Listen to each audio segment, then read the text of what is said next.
জায়গা নেই, ওর বেডরুমে জায়গা আছে, ওর বেডরুমটা বড়, ওর বেডরুম বড় আছে। তখন আমাকে বলবে যে আমার এক রুম থেকে ওয়াশিং মেশিন বের করো,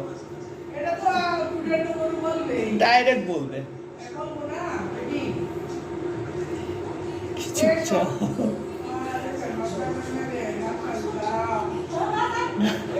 কার মেয়ে এটা?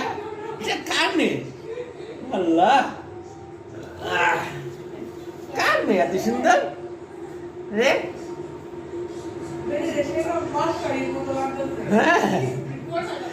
মাশাআল্লাহ মাশাআল্লাহ, আল্লাহ বাঁচিয়ে রাখুক, আল্লাহ হেফাজত করুক আমার বাচ্চাটাকে।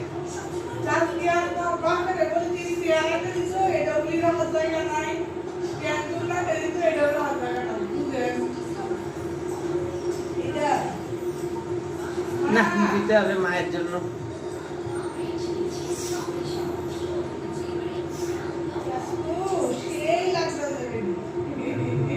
সকালে অনেকক্ষণ বসেছিল।